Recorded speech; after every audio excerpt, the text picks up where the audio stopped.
네, 오늘은 스크루테이프의 마지막 과인 31과를 공부하는 날이 됩니다.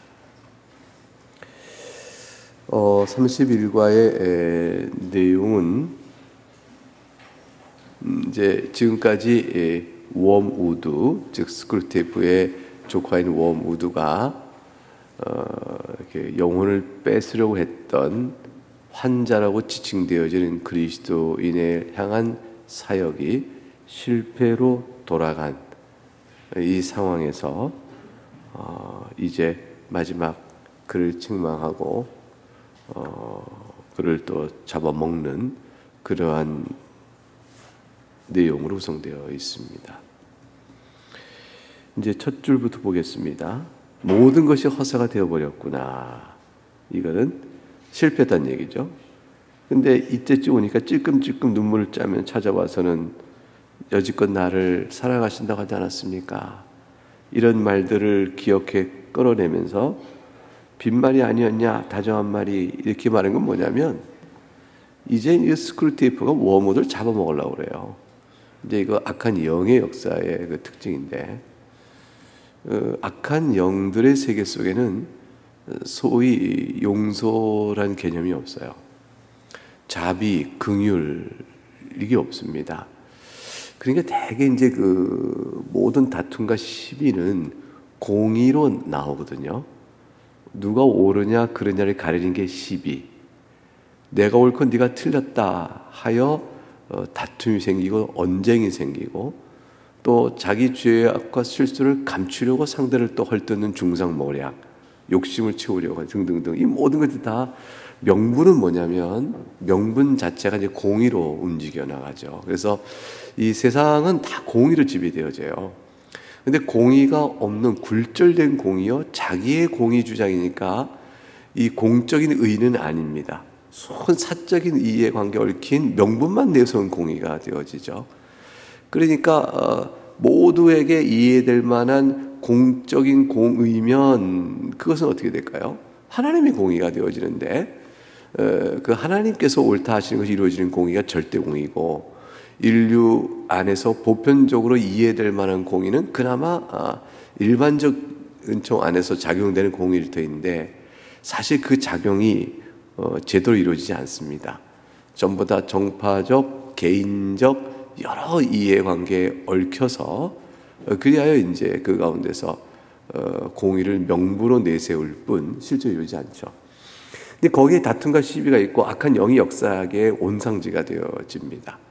옳다는 시비로 상대를 이렇게 치는, 그러나 옳은 것은 옳지 않은, 이제 이런 일이 벌어지는 이제 악한 영의 질서는 뭐냐? 악한 영의 질서가 있기 위해서는 치리가 있어야 되는데, 그것의 이제 원칙이 공이란 명분인 거고, 그 공이라는 것은 사실 의미를 부여해서 하나님의 공이라고 생각하면 이제 안 되니까, 일종의 그들 나름대로 세워진 치리 질서에 합당한 것, 이런 게 있을 수 있죠. 그게 뭐냐면 오직 결과론적이며 결과로는 악한 영에게 유익되어지는 것, 그 목적가치 하나를 위해서 쓰임받는 이용가치가 지배 원리입니다. 쓸모가 있으면 놔두고 쓸모가 없으면 잡아먹는 거예요. 그러니까 이제 쓸모가 없는 상황 속에서는 실패라는 개념이 생기죠. 웜우드가 실패했어요. 웜우드 실패하니까 결국은 이제 죽음밖에 없는 거예요. 파멸과 죽음. 근데 그 웜우드가 살고 싶어서 그 전에 나에게 했던 다정한 말이 다 빈말입니까? 하고 이제 긍휼에 호소하려고 할 때, 그때 무슨 헛소리냐 이렇게 얘기하는 거예요. 우리 관계 안에 그런 게 어디 있다고, 그렇게 되는 거죠. 읽어보겠습니다. 몰라도 어찌 그리 볼 수가 있느냐. 세 번째 줄에 빈말이라니 그 무슨 소리냐. 마음 푹 놓거라. 그래, 내가 너에게 했던 다정한 말이 빈말이 아니야. 마음 푹 놔. 걱정하지 말라고. 이거는 시니컬한 표현이에요. 비틀은 표현입니다. 왜냐하면 너를 향한 내 사랑과 나를 향한 너의 사랑은 한치 어긋남이 없이 똑같으니, 이거 무슨 말이냐면, 이 사랑이라는 표현 대체 이 사랑의 내용의 실체는 뭐냐면 잡아먹는 거예요. 내 욕망을 위하여 이용해 먹다가 쓸모없으면 그걸 잡아먹어버리는. 그러니까 이건 사랑이 아니죠. 우리에게 있어 사랑은 나를 내어주는 사랑이란 말이에요. 근데 저들의 사랑은 나를 위하여 네가 이용당하는 사랑이에요. 그러니까 그런 사랑은 똑같다 그랬어요. 이게 무슨 말이냐면 워무드가 스크루테이프랑 밀고 한 적이 있어요. 자기가 어떻게 이겨보려고. 그 사실을 스크루테이프가 기억해서 워무드에게 똑같이 말하는 거예요. 네가 나한테 한 사랑 그거 있잖니. 나도 너한테 그런 사랑을 한치도 똑같이 어긋남이 없이 내가 사랑한다고. 네가 항상 나를 갈구했듯이 네가 나를 잡아먹으려고 했어? 이런 가엾은 바보 같은 천치 같은 놈. 네가 나를 이길 줄 아느냐? 나 또한 항상 너를 잡아먹으려 했단다. 이게 사랑 갈구라는 표현을 그냥 표면적으로 보게 되면 우리 관계 속에서 서로를 위하고 서로를 사랑하고 서로를 갈망하는 뭐 이러한 좋은 관계처럼 보이잖아요. 이거 전부 반대 개념이에요. 이거 다 비틀어 버린 개념입니다. 그러니까 이들이 말하는 사랑과 갈구는 다 그런 것이 아니에요. 차이가 있다면 내가 너보다 더 강하다. 강하니까 어떻게 되는 거예요? 너는 못 들고 나는 너를 잡아먹을 수 있지. 이런 뜻이에요. 이제 그들이 너를 내게 넘겨주겠지. 최소한 일부분이라도 이제 그들이 너를 나에게 넘겨줘서 최소한 일부분이라도 내가 너를 잡아먹을 수 있을 거라고. 너를 사랑하냐고? 그래, 사랑하고 말고. 나를, 왜냐하면 그 다음 말이 사랑의 개념을 설명해 주죠. 나를 살찌워줄 맛있는 먹이를 사랑하지 않을 리가 있겠느냐. 그래서 이 악한 영의 질서 속에서는 실패한 자의 심판으로 강한 자가 그 자를 흡수해 먹어버리는.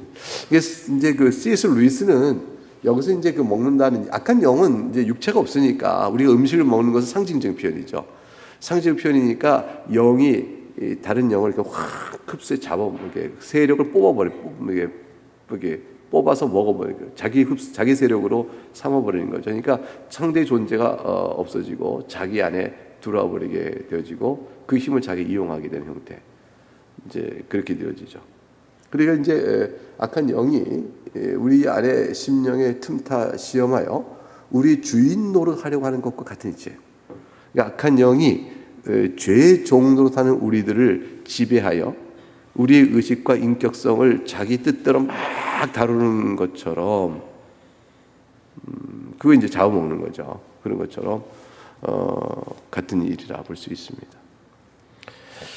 너는 다 잡은 영혼 하나를 허망히 놓쳐버렸다. 이거 거짓말이에요. 언제 페이션트 이 환자를 다 잡아먹어요? 다 잡았어요. 시험을 들려 하지만 결코 못합니다. 이거 누구도 못하냐면 스쿨티프도 못해요. 누구도 못하면 사탄도 못해요.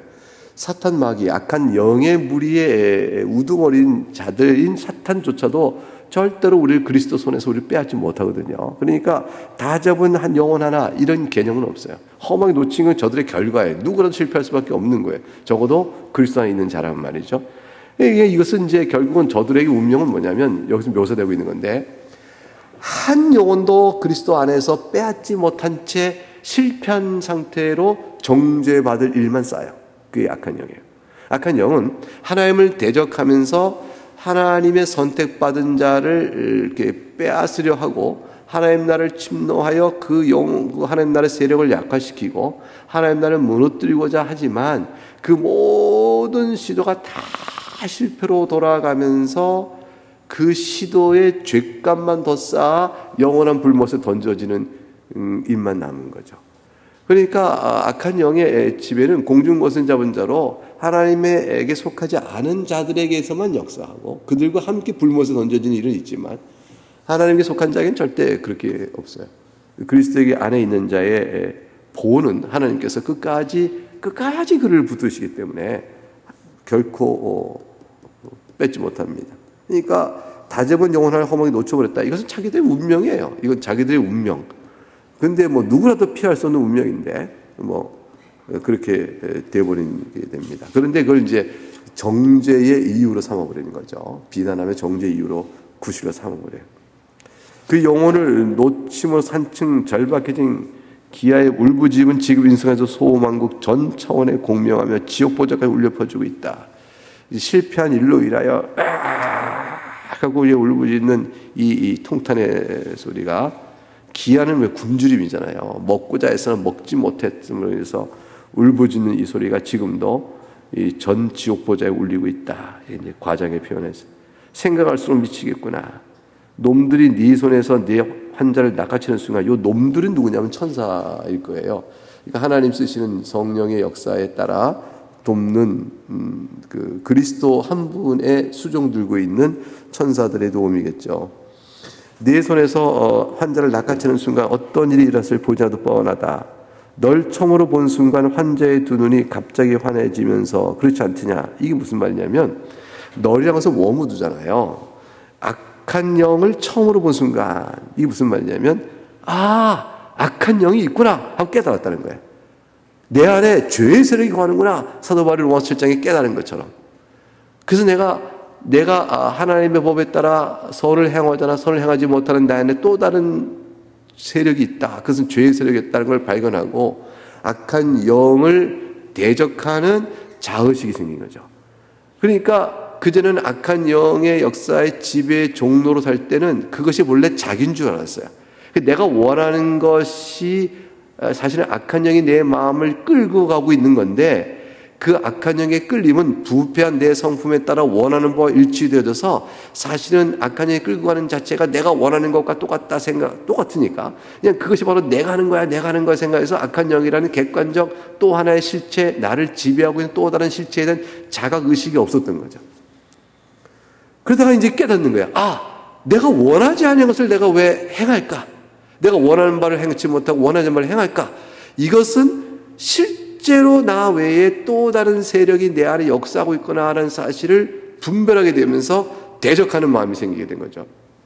그래서 죄의 세력에 대하여 아니다 라고 말하고 나를 죄로 이끌어가는 강한 힘에 대해서 너는 누구냐라고 말할 수 있는 이 대타적인 타자를 향한 의식이 생겨서 이 자의식이 딱 생기니까 이게 뭐냐면 널 처음으로 본 순간이거든.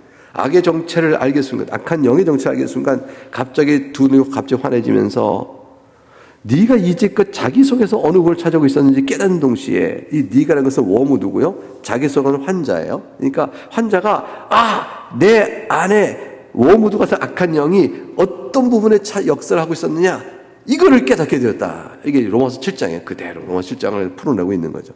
더 이상 그 어느 곳도 찾을 수 없게 되었다는 걸 알아챘겠지. 이제 그러고 난 뒤에 환자가 워무드의 악한 영의 실체를 안 뒤로는 악한 영이 그 환자의 마음속에 차지할 자리가 없게 된 것을 네가 알게 됐다. 이건 뭐냐면 더 이상 죄의 종이 아니라 의의 종으로 바뀌었다. 한 번씩 실족하는 일, 한 번씩 유혹에 넘어지는 일, 한 번씩 죄의 종로로 사는 자인 양 끌려가는 일, 그것도 한동안 그럴 수도 있는 일이 있을 수 있지만 절대로 그는 죄의 종이 아니라 의의 종이기 때문에 주인된 의, 그리스도께서 그를 끝까지 붙들어 가시거든요. 그렇기 때문에 결국은 자기가 주인 노릇할 자리가 없게 된 것을 네가 알게 된 게다. 그 순간 몸의 기분이 어땠는지 생각해봐라. 이것을 앞으로 겪을 고통의 시작으로 삼으면 되겠구나. 오랜 상처에 딱지가 딱 떨어져 나간 듯 네 정체를 알고 주님 앞에서 엎드려 기도함으로 새로운 사람으로 섰을 때에 그에게는 마치 오랜 상처에 딱지가 딱 떨어져 나간 듯 새살이 싹 돋은 모양을 보게 되는 거죠. 그 조개 껍데기처럼 흉측한 허물을 벗은 즉 자기의 악하고 그 단단한 그 심령이 부드러워지게 된 거죠. 젖은 채 몸에 착딱 풀렸던 더러운 옷을 영원히 벗어진 듯 새 사람의 의를 옷 입은 것처럼 시원했을 것이다. 심령의 눌림과 또 정죄감에 의하여 견딜 수 없던 심령이 하나님의 용서받은 큰 기쁨의 새로움으로 심령이 맑아졌을 것이다. 그 기쁨이 제기랄 세상에서 인간들이 더럽고 불편한 옷을 벗어 던지고 뜨거운 물 속에 풍덩들과 기분 좋은 씨름소리를 나지막하게 내뱉을 마다 이 목욕탕 가서 뜨거운 물에 온탕에 몸을 던질 때 하는 거 아니겠어요? 자기 사지를 축 늙어서 말이지 심사가 뒤틀어 죽을 지경이었는데 이거는 이제 악한 영이 모르는 경험들이에요. 이것은 관찰로 인한 말이지 그들은 모르는 경험이에요. 그러니까 저 쾌락이 뭘까? 이게 인간이 보니까 따뜻한 온탕에 몸을 다 던지면서 몸이 참 좋구나 하고 이렇게 하는 거 보면 악한 영은 몸이 없기 때문에 저 쾌락이 뭔지 몰라요. 저 즐거움이 뭘까? 몰라서 심사가 뒤틀어져요. 왜냐하면 좋아하는 거니까 뒤틀어지는 거죠. 괴로워, 불못에 던져 괴로워하는 걸 좋아하겠죠. 근데 이것은 심사가 뒤틀려서 그랬는데 그거에 빗댈까? 영적으로 자기가 아는 바가 있어요. 모든 죄악으로 인한 정죄와 고통의 신임에서 완전히 벗어버리고 이제 새 옷을 입은 자의 그 깨끗한 마음과 그 죄의 짐이 내려진 그 가벼운 마음, 그 시원한 마음으로 주 앞에 서게 될 모습, 이거 볼 때 심사가 뒤틀려지고 괴롭다. 하물며 이렇게 궁극적으로 다 벗어진 채 완전하게 씻는 꼴을 보게 되다니, 이거는 영적인 측면이죠. 앞에 거는 이제 빗대 육체의 목욕탕을 비교한, 온탕에 비교한 건데, 궁극적으로 다 벗어진 채 완전하게 씻는 꼴, 이게 뭐냐면 그리스도 안에서 완전한 죄의 사함을 받은 자의 행복이에요. 그러니까 이게 결국은 모든 죄의 짐을 다 벗어버리고 그리스도 안에 용서받아 깨끗해진 자의 꼴을 우리가 보게 되다니, 이 견딜 수 없다라는 것이죠. 생각할수록 점입가경이다. 놈이 그렇게 쉽게 빠져나갈 줄이야. 아니 어떻게 우리의 손아귀에서 빠져나갈 수 있을까? 네 손아귀에서 생각해봐라.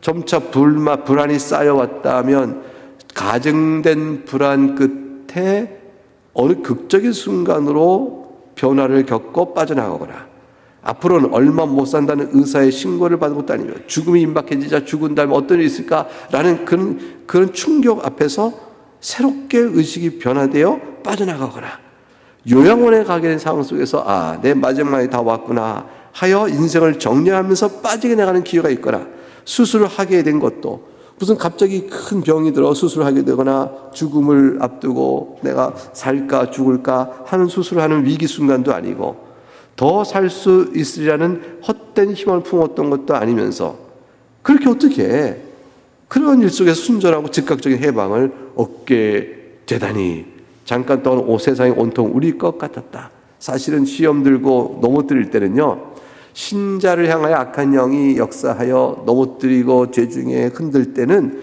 다 잡아먹은 것 같은 거죠. 이제는 우리 손에 들어왔다 싶을 정도였어요. 그래서 폭탄이 움직이는 전쟁을 생각해 보세요. 폭탄이 꽝꽝꽝 터집니다. 집들이 파괴됩니다.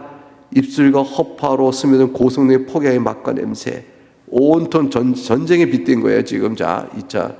그리고 이제 지칠 대로 지쳐 화끈거리는 발, 그리고 공포로 새파랗게 질린 심장, 어찌어찌한 머리, 육신거리는 다리. 그런데 그 다음 순간 마치 다시 떠올 필요 없는 듯이 나쁜 꿈에서 빼어난 것처럼, 요 앞에 전쟁의 상황들을 쭉 묘사하면서 있을 때는 파괴 자체니까, 파괴된 세상은 마치 우리 것이고 영혼들도 다 뺏은 것처럼 우쭐대고 장악했다 싶은데, 그 순간에 바로 나쁜 꿈에서, 악몽에서 탁 깨어났을 때 더 이상 악몽은 현실 세계에 아무 의미가 없어지거든요. 온데간데 없어지고 그렇게 허를 패하고 말더니, 그러니까 이게 뭐냐면, 죄의 세력 안에서 씨름하고 종루타고 타락하고 부패하고 유혹과 정력에 빠져 흔들릴 때는 이건 이제 다 잡아먹은 거죠. 이제 완전히 잡아먹었다 싶을 때 사람이 돌이켜 회개하는 역사가 벌어지는 거예요. 그 주의 은혜로 탁 회개하는 순간에 그 모든 실제 힘이었던 죄의 힘이 갑자기 무너져 버리는 거죠. 그리고 나를 끌고 갔던 정력의 힘이 갑자기 약해져 버리는 거죠. 그리고 내가 이 세상에 잡아먹고 돈을 얻고 파괴하고 남을 세치면서도 승리를 얻었던 모든 죄악의 세력의 모든 힘이 그 순간에 회개자에게서는 아무것도 아니게 돼요. 하나님 나라 앞에서는 아무것도 아니게 되는 거죠. 어둠의 왕국이, 나의 주인 노릇했던 어둠의 왕국이 하나님의 나라로 옮겨준 순간에는 더 이상 실상이 아니라 허상이라는 걸 알게 되는 거죠. 여러분, 실상은 하나님 내게 있어요. 그러니까 마귀가 준 것은 다 거짓된 허상들이에요. 그러니까 우리로 하여금 망상을 쫓게 만드는 거예요. 마치 천하왕국의 모든 보화를 너에게 주겠다, 그거 말 믿고 영혼을 팔아 넘겨요. 그걸 가질 것 같죠. 조금씩 맛보고 손에 들 때는 실상을 누리고 있는 것 같은데, 그러나 나중에 파멸로 끝납니다. 절대 못 얻거든요. 마귀의 약속은 약속되는, 실천된 약속이 아니니까. 그러니까 안 됩니다. 마귀는 그런 권세도 없어요. 그러니까 악한 영들이 하는 모든 일들은 실상 나중에 보게 되어지면 사탄의 왕국이라는 것은 허상인 거죠. 흙에서 나온 그 버러지가, 이거 인간을 가리켜요. 인간이 육체를 갖고 있으니까 흙에서 나온 버러지라 이렇게 이제 빗대서 비아냥으로 멸시하는 겁니다. 자연스럽게 마치 원래 이렇게 되게 태어난 것이냐 한 양, 새로운 삶으로 들어갔는지 똑똑히 봤느냐. 이거는 이제 곤충을 보게 되면 흙에 있다가 벌레가 갑자기 껍질을 벗고 탁 나비게 되고 날아가는 이 완전히 다른 존재로 바뀌잖아요. 그 애벌레처럼 파직파직이 있다가 어떻게 거기서 이렇게 이렇게 번데기가 되고 이렇게 쭉 나와서 나비가 돼요. 이게 나비라는 존재와 애벌레 때 존재를 비교해봐요. 상관관계를 연결할 수가 없어요. 사실 이게 관찰해서 이게 되니까 되는 줄 알지, 만일 따로따로 놓으면 완전히 다른 문제 같은데 연결되고 있잖아요. 마치 그렇게 되게 애벌레가 된 것처럼 이렇게 빗대어 말하면서 중생, 하나님 선택한 자는 흙에서 나온 이 버러지 같은 인간 같은 이게 약한 영혼, 몸이 없으니까 몸을 가진 우리를 흙에서 나온 버러지 같다 이렇게 멸시하는데, 근데 거기에서 새로운 영을 가진 중생자여 마침내 은혜를 입어 거룩한 자로 딱 서게 된 모습을 볼 때는 너무너무 놀라운 거죠. 너무 놀라운 거죠. 그러니까 그걸 얘기합니다. 지금껏 품었던 의심대 눈 깜짝할 사이에 우스갯거리로 변한 꼴을 받느냐. 이게 자기들의 작업이 다 헛되게 된 걸 받느냐. 놈이 어떻게 혼잣말 했을지 알만하구나. 그래 맞아. 늘 이런 식이었지. 모든 공포는 똑같은 걸 거친다. 똑같은 경로를 거친다. 처음에 악할로를 치다르며 병목같이 좁다른 궁지로 밀려가지만 막상 끝장이다. 이제 끝났구나 하는 그 순간 보란듯이 병목에 빠져나오면서 모든 게 갑자기 순조로워지는 거야. 이를 뽑을 때도 통증이 점점 심해지다가 한순간에 이를 뽑아버리면 시원하게 끝나버리잖아. 꿈도 악몽으로 변한 순간 깨어나면 아무것도 아닌 거잖아. 사람도 죽고 죽으면 죽음을 넘어서게 되는 거야. 이건 복음적 내용이거든요. 이건 환자가 고백하는 내용이에요. 환자가 혼자로 깨달아서, 그래. 사람이 죽음을 두려워해도 죽고 나서 결국 죽으면 죽음을 넘어서는 거다. 죽음을 이기기 위한 죽음을 죽으신 그리스도. 이 표현 그대로, 이게 존 오웬 표현인데, 이 표현 그대로 쓴 거죠. 죽고 죽으면 죽음을 넘어선다. 그러니까 죽음으로 죽음을 이기신 그리스도의 죽음. 이거죠. 그 승리의 죽음인데, 그 죽음을 넘어서는 건 그리스도로 인해서 우리는 죽으나 죽음을 이깁니다. 육체는 죽으나, 육체의 죽음은 우리가 실제 새로운 몸을 입기 위한 과정적 절차죠. 주께서 우리가 믿을 때 바로 새로운 몸을 안 주셔요. 그러면 믿을 때 바로 새로운 몸을 주면 새로운 몸을 입은 사람과 새로운 몸 안 믿는 사람은 너무 다 이상하잖아요. 이렇게 옆에 있는 사람은 새로운 몸, 나는 아직 얼마나 이상해요. 하나님 그렇게 안 하시고요. 신학자들 농담사 한 얘기가, 왜 예수님 믿으면 바로 영원한 생명을 안 주시고 이렇게 일단 육체의 죽음을 거친 다음에 새로운 몸을 주시는 과정을 거치실까? 왜냐면 예수 믿고 바로 새로운 몸을 입고 그러면 일단 죽어야 이게. 그러니까 예수 믿고 다 영원한 천국으로 바로바로 안 가게 하신 게 교회가 다 빌까봐 그러신 거예요. 교회가 빌까봐. 이게 진짜 신학자들이 그 생각하니까 그거밖에 답이 안 나와요. 그러니까 왜냐면 예수만 믿으면 바로 죽어. 누가 예수 믿겠어요? 그렇죠. 근데 사실 천국 갔는데 예수만 믿으면 천국으로 뿅 가는 거야. 천국으로 뿅. 그러니까 그 순간 사라지는 거죠. 죽는 거죠. 육체는 남을 테니까. 그러면 승천에 올라가요. 그러니까 이상하잖아요. 그러니까 그러면 이제 주님 오실 때까지 택한 영혼을 역사 속에 있는 신견자를 불러 모시는 일에 합당치 않다. 이제 농담 같은 신학인데, 이제 하나님의 정하신 뜻이 그런 것이 이치에 맞잖아요. 왜냐하면 그렇게 남겨두셔서 한 인생 살면서 그리스도만이 생명임을 더 알게 하시고 더 소망하게 하시고 그 가운데 주님의 손길을 더 배워 익히고, 그래서 이 한평 사는 동안에 그리스도의 사랑이 크게 넓어 높이와 크기를 우리가 점점 더 알아가는 거 아니에요? 그 알아가도 하는 게 하나님의 섭리라. 이제 그걸 통해서 주 앞에 나오게 하시는 거니까 교회를 두신 뜻이 거기 있는 거죠. 이제 그렇게 되니까 그동안 어떻게 이런 걸 의심할 수 있었을까? 이게 뭐냐면 마지막에 하게 되게 인생 중에 하나님 앞에서 하나님 어떻게 된 거예요? 라고 물었던 모든 질문들이 다 풀린다는 얘기예요. 지금 생각하니까 우리는 지금 마찬가지예요. 지금 이 자리에 섰어도요. 지난 세월 돌아보면 그때 왜 이랬을까? 그걸 내가 왜 하나님을 원망했을까? 부끄럽다 하는 일들이 지금 이 순간에도 과거의 일들이 있어요. 아직도 남은 것들은 있을 거예요. 남은 숙제나 영적인 과제나 숙제는 있을 수 있는데, 그러나 그것도 결국은 끝에 가면 풀리게 되는 거죠. 환자는 너를 본 순간 그들도 보았겠지. 어떤 상황이 벌써 훤하구나. 너는 그들 앞에서 눈도 못 뜬 채 현기증을 비틀거렸고, 이 그들은 누구냐면 하나님의 그리스도의 종들이겠죠. 그러니까 먼저 구원받은 하나님의 성도들일 수도 있고요. 아마도 주께서 부리시는 천사들일 거예요. 이게 하나님의 이게 천사라고 하면 천사 뭐 수호 천사처럼 이렇게 생각할지 모르지만 영적인 세계를 지금 비교하고 있는 거니까 하나님 나라에 속한 자들을 너희가 받겠지. 이제 그들은 이제 영적인 존재들일 거예요. 그러니까 천사밖에는 뭐 구체화시킬 세상은 없을 것 같아요. 어떤 상황이 벌어질지 훤하구나. 너는 그들 앞에서 눈도 못 뜬 채 현기증으로 비틀거리겠고, 이제 빛의 세력을 보니까 어둠에 속한 워무드 따위가 뭐 견딜 수가 없는 거죠. 환자가 폭탄으로 입은 상처와 더 깊은 상처를 너희가 입었을 테지. 이제 빛이 쫙 밀려오니까 어둠이 뭐 그냥 밀려나가듯이 그걸 이제 육체적으로 표현하면 상처를 입었다. 이렇게 치욕스러울 때가 영적인 존재인 네 놈도 벌벌 기는 판국에 흙과 진창에 타는 버러지 같은 저자가 그 영들 앞에서, 이게 천사죠. 이 영들 앞에서 꼿꼿이 선 채 영들과 친교를 나누다니. 그러니까 하나님 나라의 영가 이제 이거는 비유인데 결국 천사들과 우리가 대화를 나눈다는 건 아니죠. 성령의 인도함 따라 받아가는데 하나님 나라의 권속들과 또 부리는 종들과 아무런 두려움 없이 대화를 나눈다. 이렇게 되죠.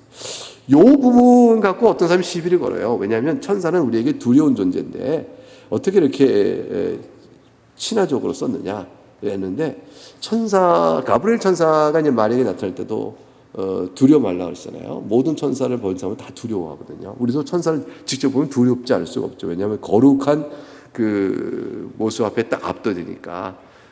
이제 그 하나님은 얼마나 무서우실까요? 우리가 겁이 날까요? 근데 그 은혜 아래 있잖아요. 그 천사가 이제 뭐냐면 평화의 사절이요, 우리를 보호하시는 그리스도의 종인 것을 알게 될 순간, 그리스도는 우리의 중보자이시 그리스도 내가 하나요 나의 보호자시기 때문에, 그렇기 때문에 내가 그리스도께서 부리는 종을 두려워할 리가 없는 거죠. 그래서 이제 마음이 놓이게 되고 또 이제 친교가 가능해지게 될 겁니다.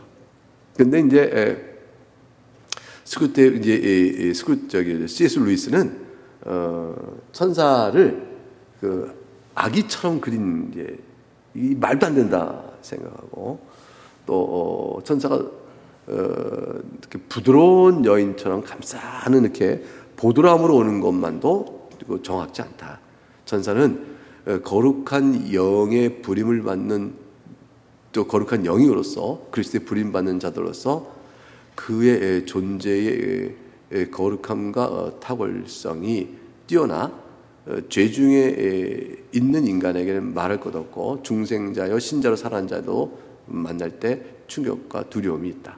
그러나 그리스도 안에서 이렇게 서로 화목과 친화가 이루어지는 그 단계로 이루어져가는 것인데, 그럴 때 천사는 역시 영광스러운 모습이 있다. 천사는 우리를 흠모해요.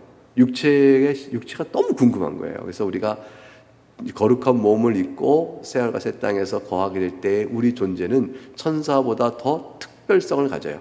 왜냐하면 하나님께 다 거룩하게 만들고 귀하지만 천사는 종으로서 존재하고 우리는 하나님의 자녀로 존재하는 아주 특별한 신분적인 차이가 있어요.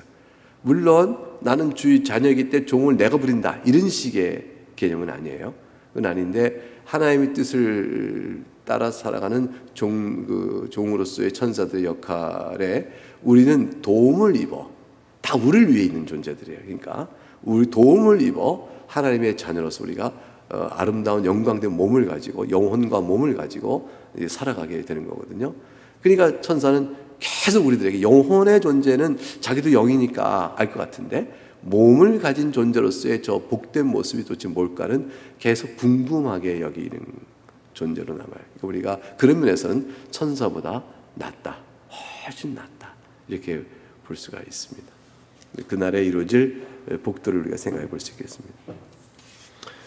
너는 네 놈이 느낀 그 낯선 경외감이 환자의 깊은 찬물을 끼웠으면 하고 바라겠지. 너는 이제 천사들 두려워했을 거 아니에요? 그러니까 아마도 저자가 기뻐하다니, 에이 그렇지 뭐 더 금방 기쁨이 경외감, 두려움으로 싹 뒤집어지길 바라겠지. 그러나 빌어먹을 사실은 인간의 눈에는 신들이 낯설면서 낯설지 않게 느껴진다는 거야. 그렇게 낯선 같은 그들이 신을 만나기 직전까지도 신이 어떻게 생긴 전혀 감을 잡지 못했을 뿐 아니라 그 존재까지 의심했던 자가 막상 신들을 만난 순간 처음부터 그들을 알고 있었다는 사실을 알게 되었고, 자기가 혼자로 생각 처음 하는 삶의 시간마다 그들이 어떤 역할을 해주는지 깨닫게 되었단다. 처음부터 알고 있었다는 사실을 알게 됐고, 이게 뭐냐면 모든 사람이 남겨있는 신의식이에요. 지우지 않는 신의식이 중생자에게는 온전한 하나님을 예배하는 말씀의 인도를 받지만, 안 믿는 사람들은 우상숭배와 타락한 종교의 양상으로 빠져나가죠. 그러나 누구도 부인 못하는 것은 하나님이 계시는 사실이 된 뿌리 깊은 신앙의 자각의식이 있어요. 그 의식을 신의식을 부인 못하거든요. 영적 자각, 그것을 비추어서, 그리고 나서 중생의 은혜를 잊고 말씀을 딱 만나고 하나님을 만나야 될 때, 하나님을 향한 그 마음이 본래부터 알고 있던 분이시다 라는 것처럼 교제가 이루어지는 거죠. 그래서 당신은 누구시죠? 이렇게 묻지 않고, 바로 당신이었군요, 이렇게 말하게 되는 변화가 생긴다. 이게 이제 우리 섭리 속에서 하나님 하신 일을 보게 되면 그때 주님이 이렇게 도와주셨군요. 여러분 이거 아시잖아요. 이게 인생 살아온 길이 모래 해변가에 또는 모래밭길, 또 눈길을 생각해 보세요. 쭉 차가운 눈길을 밟으며 한 인생을 살아왔습니다. 돌아보니 주님은 항상 나와 동행하신다 하여 나와 함께 늘 옆에서 걸으셨는데, 어느 걸음의 자리 딱 보니까 혼자 걸은 흔적만 남아있고 같이 걸어온 걸음 흔적이 없는 거예요. 그전에는 같이 걸어온 흔적이 있었고, 근데 어느 순간에 없는 거예요. 혼자 걸음만 있어요. 그래서 보니까 인생의 그때가 어느 때가 보니까 가장 내가 곤고하고 고통스럽고 괴롭고 절망스러운 시간이었어요. 근데 그 시간에는 나 혼자 걷고 있는 거예요. 이렇게. 걸음이 이제 혼자 걸은 걸음 자국만 남은 거예요. 그러니까 이제 이자가, 아니 어떻게 나와 함께 동행하신다더니, 그때 당신이 나와 함께 걸었던 흔적일 때는 내가 좋았을 때요, 평안했을 때고 좋았을 때인데, 그때는 같이 걸어주다가 내가 제일 힘든 시간에 왜 어디로 가버리고 나 혼자 이렇게 걷는 걸음만 남았습니까? 이렇게 원망할 때, 그때 여러분 아시죠? 이 비유 유명하잖아요. 그때 주님이 뭐라고 하셔요? 그때 저 걸음은 내 걸음이야. 너는 내 등에 엎여 있었어. 네가 너무 힘든 때라 내가 너를 안고 걸었다. 내가 너를 업고 걸었다. 저 남은 발자국은 내 걸음이다. 그걸 알려주셔요. 이게 뭐냐면, 함께 좋았을 때는 내가 주님과 함께 가요 하면서 자기 힘으로 한 것 같은 거예요. 내 인생 내가 하면서 주님 도와줘 가면서, 주님은 나의 협력자야. 그리고 내가 사는 인생이야. 내가 잘 될 때는. 고통스러울 때는 어떻게 된 거야 하고 막 힘들어할 때, 그 곤고하고 막 여러 가지 슬프고 어려운 일이 있죠. 자기 탓이 아닌 경우도 있고 자기 탓인 경우도 있고, 막 그 곤고한 그 순간에는 주님이 아예 우리를 들쳐업고 가시는 거예요. 내가 아무것도 못할 테니까. 그러니까 어떻게 보면 역설적이죠. 내가 내 힘으로 뭔가 한다고 생각할 때는 같이 걷는 것 같고, 내 힘으로 아무것도 못한다고 했던 사실은 주님이 나 혼자 나를 안아주고 계신 거예요. 업고 가고 계신 거죠. 그때라도 안 버리시고. 이제 이렇게 비유가 되는 것처럼 그걸 깨닫는 거예요. 이 표현 속에서 바로 당신이었군요. 이렇게 하는 것처럼 그 하나님의 사랑의 손길을 보게 되고 알게 되고 하는 거라 할 수 있죠. 이 만남을 접하게 된 영들의 모습과 말든 놈의 오랜 기억들을 일깨웠을 것이다. 아기 때부터 고독한 순간마다 경험했던 느낌, 어릴 때부터 고독을 알았다는 말이죠. 어떤 친구들이 자기 주변에 함께 있어 주는 듯한 그 아련한 느낌, 누군가 나를 도와주고 있는 것 같아, 함께 있는 것 같아. 드디어 이해가 되었겠지. 모든 순수한 경험 속에 내재해 있었지만 기억 속에 잡아둘 수 없었던 그 중심의 음악을, 내 마음 깊은 곳에 어떤 음악이 있듯이 그것들이 무엇일까 싶은 것을 마치 복원하게 되었을 거라고. 바로 당신이었군요. 이렇게 이런 깨달음은 놈의 시체가 경련을 멈추기도 전에 그 영들과 자유롭게 살 수 있게 해주었단다. 너는 아무것도 못한 채 내버려지고 말고 말이야. 이렇게. 놈은 그들만 본 게 아니야. 그도 보았다. 이 그는 뭐냐? 그리스도죠.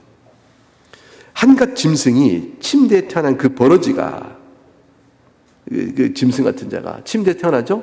어머니가 이제 산통을 겪고 나을 때 침대에서 태어난 그 버러지가 원수를 똑바로 봤다고. 네 눈을 멀게 하고 네 숨을 틀어막는 그 불길이 그에게서 시원한 빛이요 명제형 그 자체로 인간의 형상을 입고 태어났단 말이지. 이게 뭐냐면, 그리스도의 계시록에 보면 그리스도의 입에서 검이 나오고 이렇게 그 사탄을 치거든요. 악한 영을 치거든요. 그러니까 너에게는 그리스도를 바라볼 때 네 눈을 멀게 하고 네 숨을 틀어막는 불길이 그게 쏟아져 너에게 뿜어지지만 그 그리스도가 너에게는 무섭지만 그러나 저자에게는 환자에게는 시원한 빛이요 명징함, 맑은 빛 그 자체로 인간의 형상을 입고 나타난단 말이지. 환자가 그 임재 앞에 엎드려 자신을 혐오하며 자기 죄를 낱낱이 인식하고 고백하는 걸 보았을 때, 그래 워무드 너보다 더 분명하게 죄를 고백하고 있을 때, 하하하하 이제 죄를 고백하니 저건 나같이 영원한 불못에 던져질 거야 싶을까? 그렇게 할 수만 있다면 천국의 중심 불은 치명적인 공기가 부딪힐 때마다, 이건 뭐냐면 치명적인 공기, 누가 치명적이냐면요 사탄에게 치명적이에요. 이런 치명적인 공기가 와서, 왜냐하면 천국에서 불어오는 공기의 힘은, 그 바람은 사탄에게는 또 악한 영향을 견딜 수 없거든요. 내 놈이, 즉 워무드가 느끼는 그 숨막힌 느낌, 질질 것 같다, 무섭다는 거 아니겠어요? 그 마비된 듯한 느낌과 유사한 현상으로 아마 저자들의 통곡과 죄의 회개를 보고 싶겠지. 터무니없는 생각이야. 왜냐하면 회개 속에서 하나님의 용서와 긍휼을 믿고 회개하잖아요. 그 회개는 긍휼과 용서와 새 생명이 있는데 너에게는 그 회개가 없기 때문에 죄로 인한 천국에 내리는 그 힘에 의한 죽음의 공포와 압박밖에 없죠. 이게 똑같은 거예요. 그러니까 똑같은 죄의 모습으로 그리스도 앞에 섰을 때 악한 영에는 회개가 없어서 눌림과 심판과 죽음의 숨막힘만 있고요. 뜨거운 불길만 있고, 주 앞에 서 있는 우리에게는 성령에 의한 회개 역사로 인해서 용서와 자비가 함께 다 감싸고 있는 거죠. 이미 용서하시는 은혜의 말씀 때문에 회개가 이루어지고 있는 것처럼, 이게 전혀 똑같은 죄 안에 양상 앞에, 주 앞에 내어놓지만 다른 겁니다. 서서 환자가 계속해서 고통을 겪어나도 그는 이제 그 고통을 그렇게 끊어낼 것. 왜냐하면 고통을 통하여 얻는 영적 유익이 너무 크기 때문이라는 것이죠. 고통을 이 땅에 어떤 쾌락과도 바꾸려고 하지 않을 거야. 그리스도 안에 함께 그리스도와 가까이 가는 고통이라면 오히려 이 고통을 끌어안을 거야. 세상의 쾌락 때문에 그리스도에게 멀리 간다면 난 그 쾌락을 버릴걸? 이렇게 된다는 거죠. 성도의 선택이 달라진다는 거예요. 삶의 선택이 달라지는 거죠. 그래서 과거에는 유혹의 무기를 삼고 있었던 감각적, 정서적, 지적 즐거움, 물론 미덕 자체가 주는 즐거움, 이거 교만이죠. 이제 환자에게는 메스껍게 그지없는 유혹으로 그런 것들을 보이길 따름이라고. 이런 게 전혀 통하지 않게 될 거다. 점점점 성화의 단계로 넘어가게 되는 거죠. 마치 말이지, 이거 비유인데, 평생 사랑했던 여자가 죽은 줄만 알았는데 사실은 살아있을 뿐만 아니라 지금 바로 문 앞에 있던 소식을 들었다고 쳐보자. 그러한 사람에게 있어서 시뻘건 연지 덕지덕지 바른 창녀의 유혹 앞에 무너지겠냐? 비교한 겁니다. 결국은 사랑하는 사람 앞에 이렇게 사랑했던 여자가 죽은 줄 알았더라. 그러나 지금 살아있고 문 앞에 있던 소식을 들으면 당장 달려가지 않겠냐? 환자는 고통과 쾌락이 유한한 가치를 넘을 때, 그래서 이 창녀의 유혹을 세상의 유혹으로 봤고요. 그 평생 했던 여자를 그리스도에게 베푸시는 은혜의 경험으로 본 거죠. 유한한 가치를 뛰어넘은 세계, 환자는 고통과 쾌락이 유한한 가치를 넘은 세계, 우리의 선수가 산수, 우리의 계산, 우리가 계산하여 이렇게 하면 되겠다가 아무리 지략을 다 짜도 결코 먹혀들지 않는 세계로 휩쓸려 들어간 것이, 이게 천국 백성 된 영적인 은혜의 나라로 들어간 거죠. 여기서 우리는 다시 불가사에 붙이다. 네 놈처럼 아무도 쓸모없는 유혹자들이 우리의 죄를 가는 재앙이라면, 너처럼 해봤자 소용도 없는 너희들도 우리 사탄의 왕국의 재앙이지만 그 다음 재앙은 정복국의 실패야. 원수의 진짜 속셈을 알아내야 정복국이 제대로 역할을 하는 건데, 그리스도, 예수 그리스도의 진짜 계획과 그 지혜의 깊이를 알아낼 길이 없거든. 슬프기 그지 없구나. 그 자체만으로는 서머스럽고 느끼한 그 알미야말로 절대 권리 쟁취하는데 없어서는 안 될 조건이라니. 하나님 되시려면 이런 지혜가 있어야 되는데, 저들이 이 말은 뭐냐면 예수 그리스도께서 말이죠, 어떤 한 인생을 다루시는 그 지혜로운 각각을 향한 섭리를 이해할 길이 없는 거예요. 그걸 다 파악한다면 공격을 제대로 할 텐데, 예컨대 십자가에 달린 강도를 생각하세요. 그 정도 무지막지하고 살인과 강간과 모든 강도질과 이런 것들을 해온 악한 자라서 십자가에 달려 죽을 만큼 악한 자예요. 그러면 그 영혼은 사탄 거 아니에요? 당연히 죽기 전까지 내 건 줄 알았죠. 그런데 마지막에 돌아서 버리네. 이렇게 한 영혼을 건져내시는 그리스도 안에 들어있는 속뜻은 도대체 뭐야?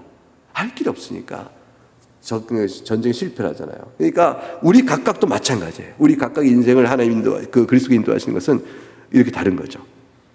그래서 가끔씩 나는 거의 자포자기하는 심정이 되곤 한다. 이 순간 나를 지탱해 주는 것은 얼빠진 헛소리나 사탕 발림 거부하는 우리의 현실주의가 끝내 승리하고 말하면 확신뿐. 이건 뭐냐면 맹목적 확신이야. 사탄은 그냥 악한 영들은 우리가 이길 거다라는 자기의 맹목적 현실을 갖고 이게 진짜 현실이야 라고 말하지만 하나님 앞에 서게 되면 그들의 나라는 비현실로 바뀝니다. 망상이죠. 하지만 그 전에 네 놈부터 처리놓고 봐야지. 내가 너를 이제 먹어야겠다. 이렇게 얘기하고 있는 겁니다. 진심을 다해 치면 거야. 너의 삼촌 스쿨테이프다. 너를 더욱 개걸스럽게 탐내에 맡기는 거죠. 악한 영의 세력은 어떤 것인가에 대한 이제 스쿨테이프의 이해가 여기 있는 거고요. 그러니까 사탄의 왕국에 속한 그 영들을 이용해 먹기 위한 목적 외엔 다른 것이 없죠. 그러나 하나님 나라는 다르다. 서로와 서로를 위하며 서로를 낮게 여기며 또 그 안에 이루어지는 죄의 세력과의 경계가 어떤 것이고 성령의 역사의 열매가 어떤 것인가 이런 것들을 통한 나라의 의미를 보여줍니다. 예, 이거 한 권을 다 읽었습니다. 맨 뒤에 나와 있는 부록으로 1961년에 서문이 나와 있어요. 서문은 앞에 있었는데 뒤에 있는 것은 이전에 나왔던 것이기 때문에 그렇습니다. 한번 끝까지 나머지는 개인적으로 읽어보시고요. 이 책을 공부하는 동안에 어떤 형태로가 유익이 있었기를 좀 바랍니다. 오랜 31주가 걸린 것인데 그냥 긴 시간이었죠. 그럼 이제 끝나면 뭐 할 것이냐? 이제 방학을 해야죠. 겨울방학. 겨울방학 합니다.